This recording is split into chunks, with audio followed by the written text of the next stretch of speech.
Partying while the school burned, from my memoir, Discovered in a Scream. For a while, my sister and I were sent to a co-ed boarding school on the outskirts of London. After a rare outing with my uncle, his friend packaged sandwiches and cake, corked bottles of ginger beer, some apples and some sweets, all for us to take back with us to share with our friends. Of course, bringing such goodies into the school was out of the question. They would have been confiscated and shared among the staff.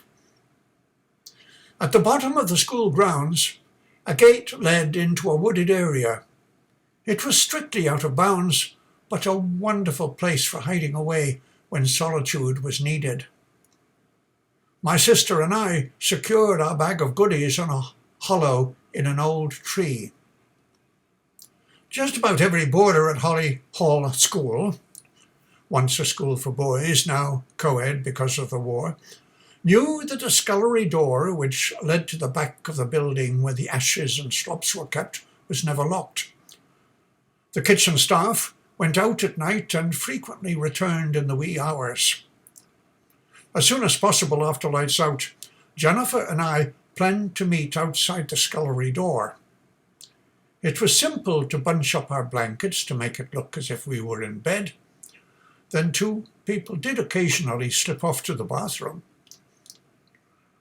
I crouched shivering behind a dustbin as one of the seniors stood just outside the door having a lengthy smoke.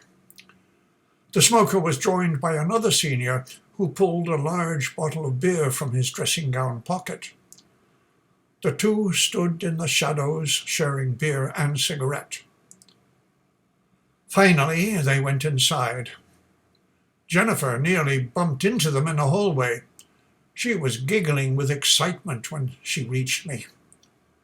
Just as the two of us started off, we were stopped in our tracks by a light shining right at us. To our relief, the light came from one of two girls from my sister's dorm. "Put that bloody light out!"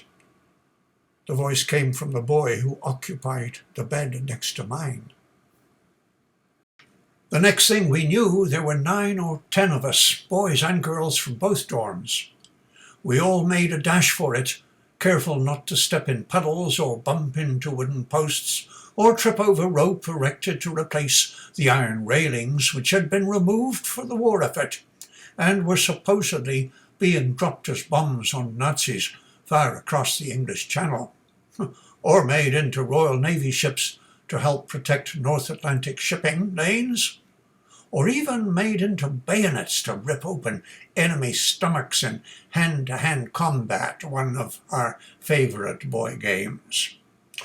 Or, saddest of all fates, they could have lain rusting in heaps next to a factory in England, never to be used for anything as useful as killing people.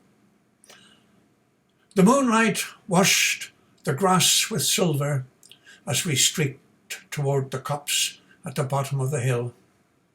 Out of breath and with much giggling and hushing, we all arrived at the hiding place where Jennifer and I retrieved our prize.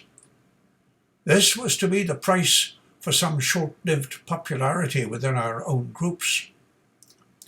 We sat on the stumps or stood against the tree and shared our feast.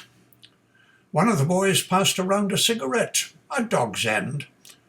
We competed to see who could muster the mightiest drag and hold it down the longest. This sent 1 or 2 first-time smokers into fits of coughing and slaps on the back, accompanied by much laughter. Someone farted, more laughter. This started a barrage of farting and meowing noises. One of the girls imitated the voice of the matron, who was reported to have said, "Give me those instruments with which you are making those rude noises." More fits of laughter. Our hilarity was brought short by the wail of the air raid siren. Since everyone had to be ushered into the lower hallway under the stairs, our absence surely would be discovered. On the other hand, we conjectured. Maybe we wouldn't be missed. Fat chance of that happening. Since it was too late, we might just as well stay and sneak back at the all clear. We watched the searchlights combing the night sky, heard the rum, rum, rum of German bombers, and saw lines of tracer bullets from the aircraft battery nearby. Shells spattered about us like fireworks. When we heard the shrieks from the fluted fins of falling bombs, we instinctively dropped to the ground. With each explosion, the earth shook. My fingers dug into the dirt. I heard the high-pitched scream of a large, oil-filled incendiary device and held my breath. It slammed into a rise much too close for comfort. A furnace burst open, smoke and flames leapt into the night sky. I wet my pajamas, swallowed hard to lessen the lump in my throat, and fought back my tears. Nearby, Jennifer cried, "Won't do, won't do." Then silence.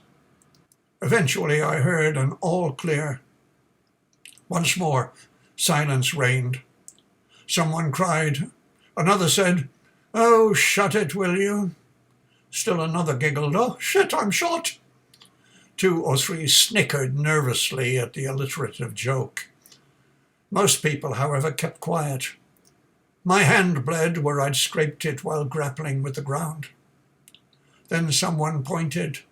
"Look, the bloody school's on fire." Sure enough, flames leapt from the upper story. We'd better get back. We're for it now. Oh, bloody hell.